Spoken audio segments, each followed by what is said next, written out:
in death. But for the Egyptians, they were besotted with this problem of death. And even in our modern culture, as atheists and skeptics and other worldviews, you need to answer the question about death. How do you answer the problem of death is significant in our culture today. It was significant in the Egyptian culture. Christianity has an answer in the death and resurrection of Christ.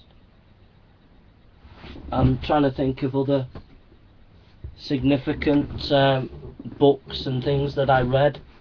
So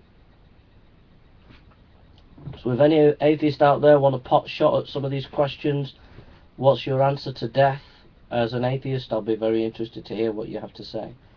Like I said, it's going to be a long video because I'm going to go over the year of what I've read, things that I've been thinking. I'm going to be honest in this video. I think, and also I'm just going to explore things as well. I'm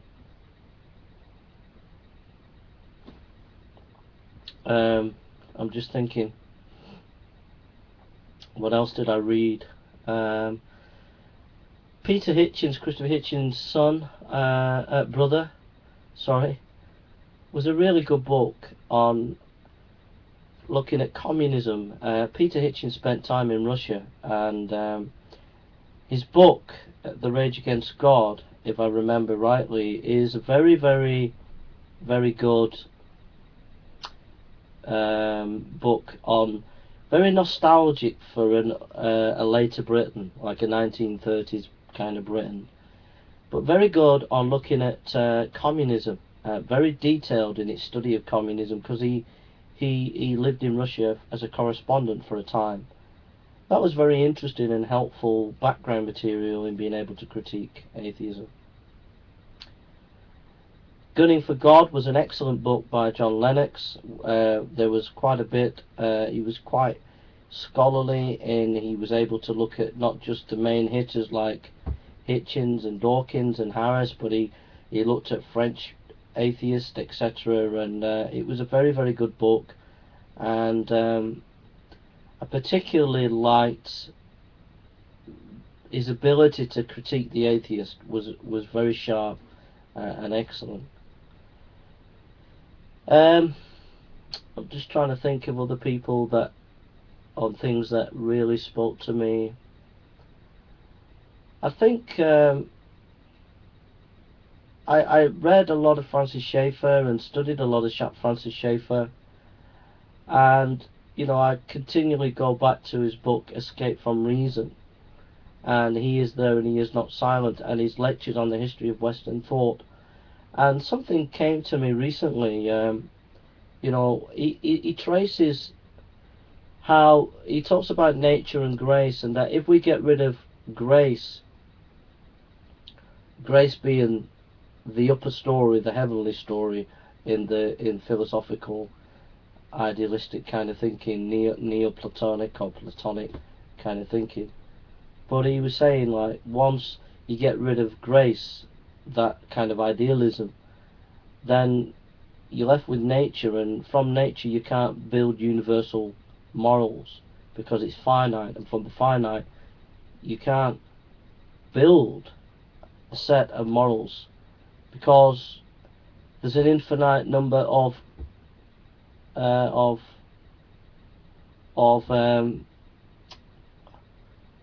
action.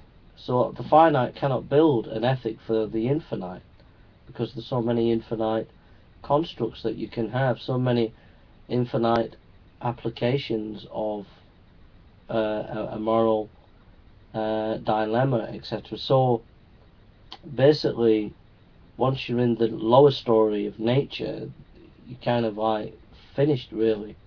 And he shows that steps looking at Hegel and Kierkegaard, etc. And you need the infinite to give you the idea of how to do morality, so that you can have the basis to apply your ethics to an infinite series of possibilities. So you need the infinite to do that. You can't do it from the finite, from the nature down. You need the grace nature and grace debate. So I found Schaeffer really interesting, and he was quite profound actually, and I thoroughly enjoyed reading him and talking about the personal.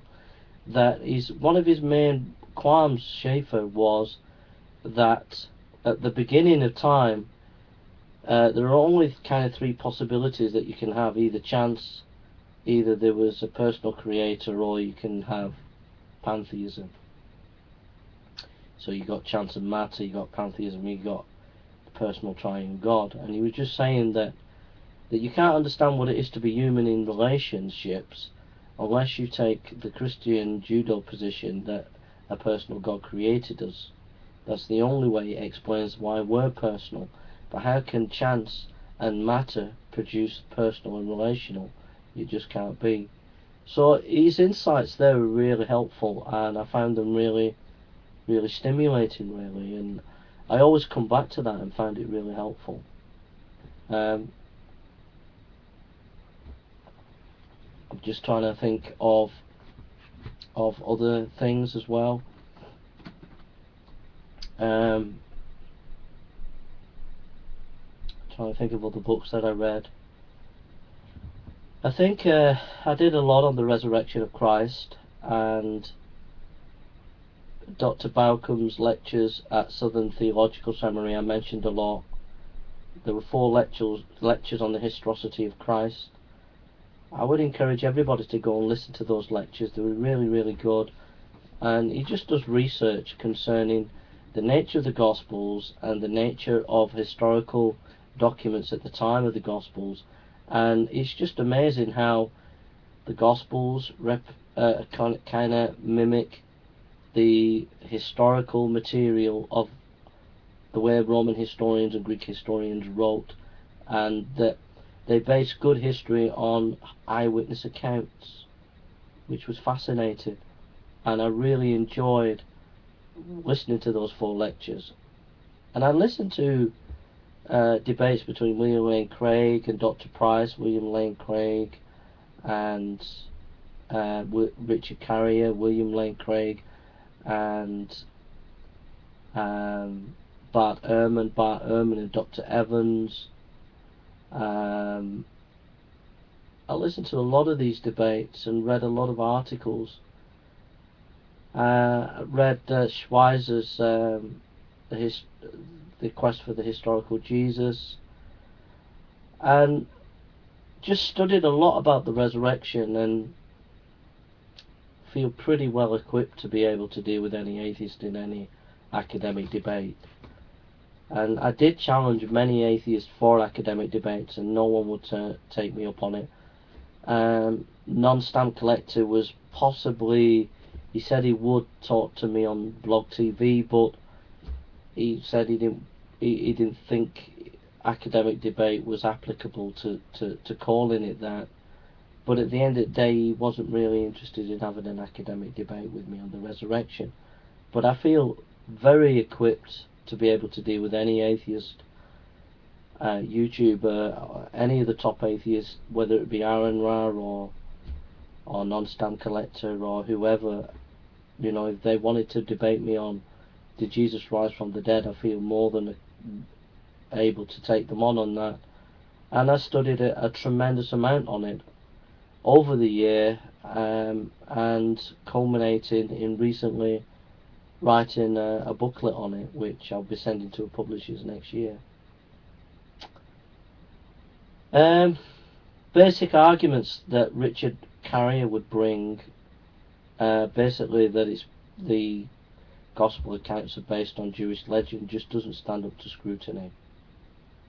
It doesn't stand up to scrutiny because it's just a subjective methodology that he's using. Dr. Price's methodology of the dying and rising gods is completely subjective, and Bart Ehrman's arguments are quite trite, really, and don't actually tackle the issues in hand.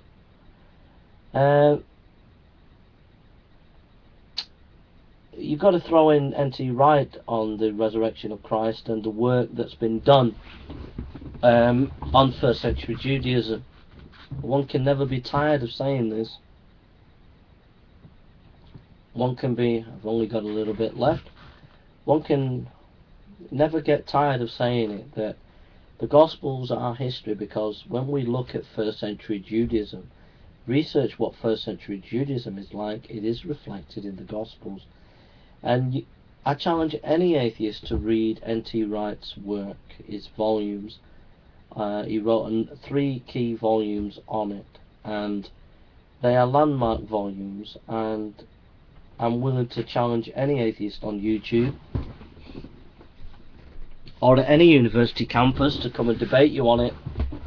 But you need to do your spade work. You need to go and read these works if you're going to debate me, because this is just meat and drink for anybody who's going to get into these kind of things. I've been doing this for over 10 years on a high academic plane, so I mean it's just normality for me, but you need to do your homework if you're going to have a debate with me on these kind of things. And I don't think anybody really has. I don't think, I can honestly say, I don't think I've met anybody, any atheists that have actually said, yeah Jay, I've actually read the works of N.T. Wright. And if you look at the history of New Testament scholarship from the 1920s up to the 1960s, right up to the 1960s you had the Bultmann scholars who were in the demythologizing camp, who said that anything Jewish was suspect because they felt that it wasn't quite authentic to the New Testament, that they felt that it was kind of Greek thought that we should be looking for. But as that ruled the roost, the demythologizing camp of the Bultmann, of Bultmann's disciples, it's interesting to note that Etta Linneman was a disciple of Bultmann,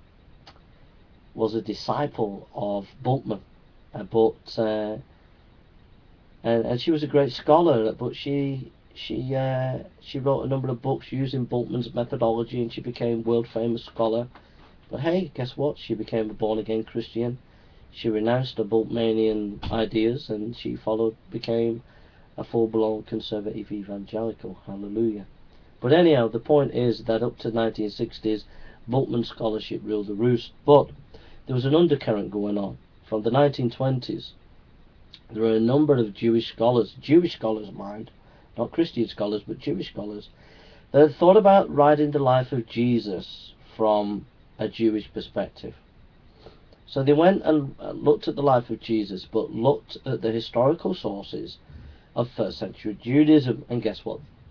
They saw that the Gospels were actually rooted in first century Judaism. Now, with the discovery of the Dead Sea Scrolls, with the more information that we've been learning about the Essenes, with all the archaeological information that we've been gathering in the Near East concerning Jerusalem and concerning the Jews of first century Judaism, the Bultmannian kind of scholarship has taken a back seat, and this kind of scholarship has now come to the fore, and it's another vindication of the Christian position, the Gospels. So you get someone like E.P. Saunders, who would not agree with evangelicals, who would be critical, have critical issues, would say critical things, would definitely say critical things against Christianity, Orthodox Christianity, but would say that the basic outline of Jesus' life is now been accredited by modern scholarship. That's not to say that modern scholarship doesn't have issues, but even someone like Dominic Crossan of the Jesus Seminar and Mr. Dr. Borg, even they would say that there are some things that are factual. For example, Crossan says that the cross of Jesus Christ is a well-attested historical fact of ancient times. So, my research on the resurrection this year has been a landmark time for me, and has equipped me and helped me, and in my own faith, the resurrection of Christ is practical. You know, that Christ died and he rose again, has pastoral issues, it has apologetic issues, and it has preaching issues. And basically it comes down to the Christian faith is rooted in fact. He really did live, he really did die, and he really did rise again. And the atheists and skeptics who say that Christianity is just a fairy tale are just not being honest, because it's rooted and